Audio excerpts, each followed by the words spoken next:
Okay, so for this section we're going to be doing combined inequalities.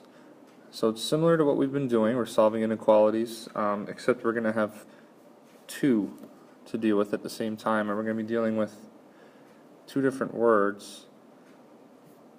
Going to be and or.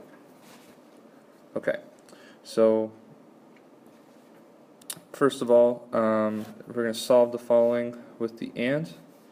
We have c plus 2 is less than or equal to 3. So in this case, we're going to be subtracting 2 on both sides. And we're going to get c is less than or equal to 1. Okay, we have the word and. Now we're going to be solving on the other side. 4 plus c is greater than 2. We're going to subtract 4 to get c is greater than negative 2.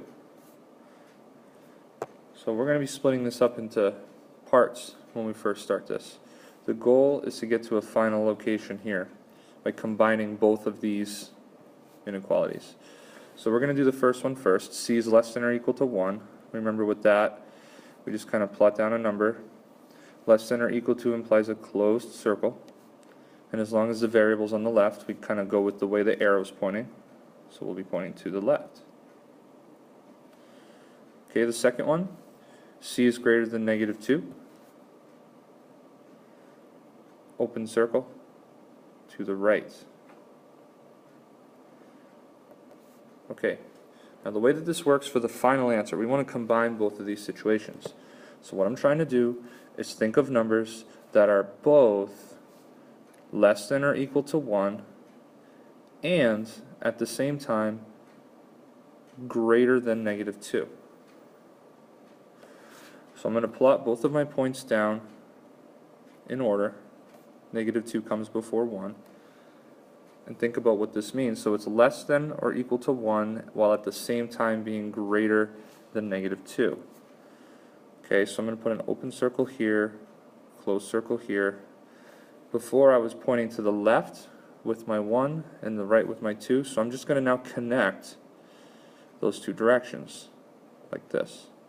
So essentially the arrows combine and I have values that are between negative 2 and 1 without negative 2 being included. Okay, let's take a look at the other one here. An OR situation is a little bit different.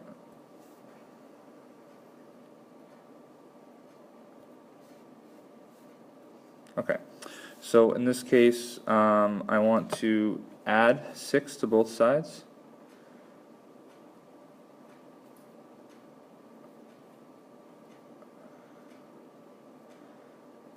Okay, I'm going to solve this one now. I'm going to divide by 2 on both sides.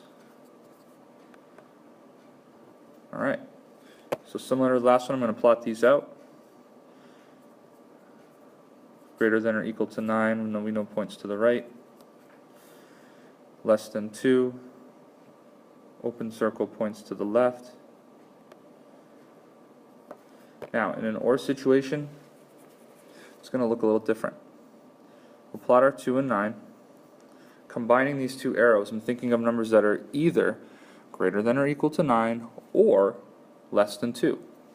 It's different than the last one where they have to be both at the same time. So if I were to kind of just map both of my arrows down here, open circle pointing to the left here, closed circle pointing to the right here. So what we encounter are arrows that connect with the and, okay, whereas arrows kind of point away from each other with the or. Alright, so you guys should try the next slide, the U tries, and the next video will cover the word problems.